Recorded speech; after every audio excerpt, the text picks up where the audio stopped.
미국 정부의 기밀 문건을 유출한 혐의로 주 방위군 소속 일병이 체포됐습니다. 방미 중인 정부 당국자가 미국이 도감청했다는 근거를 찾지 못했다고 밝히는 등 대통령실은 파문 확산을 경계하고 있습니다. 권도형 테라폼레스 대표가 김앤장의 거액을 송금한 것으로 파악된 가운데 김앤장 변호사들이 권 대표가 있는 몬테네그로로 출국한 사실이 추가로 확인됐습니다.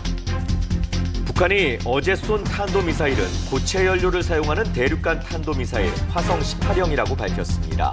시험 발사가 성공적이었다고 자평했는데 추가 발사 가능성도 거론됩니다. 최근 승객들이 호흡곤란으로 쓰러졌던 김포 골드라인의 과밀 현상을 줄이기 위해 정부가 출퇴근 시간대 혼잡 구간을 오가는 셔틀버스를 무제한 투입하기로 했습니다. 이브닝 뉴스 시작합니다. 민주당 전당대회 금품 살포 의혹을 수사하는 검찰이 당시 송영길 캠프에서 조성된 돈 봉투를 90개로 특정했습니다. 교부 대상은 국회의원과 캠프 지역본부장 등인데 특히 국회의원들에게 전달되는 과정엔 송 전 대표의 보좌관이 관여했다고 의심하고 있습니다. 민주당 지도부는 검찰의 돈 살포 의혹 수사가 미국 도청 의혹 등 수세에 몰린 여권을 위한 국면 전환용 기획 수사라는 입장을 반복했습니다.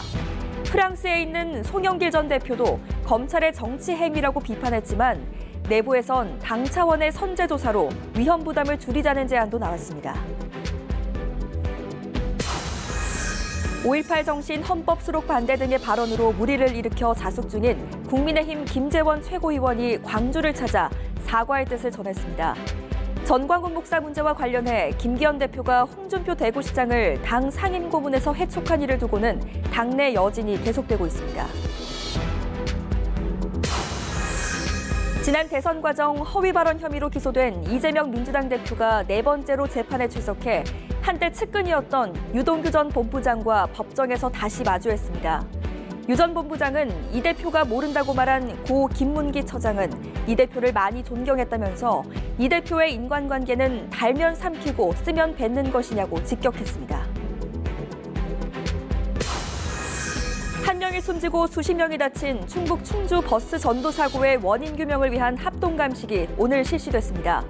이스라엘 단체 관광객들이 타고 있었는데 사고 당시 일부 승객들은 목적지가 가까워져 안전띠를 풀은 상태여서 피해가 커진 것으로 추정됐습니다.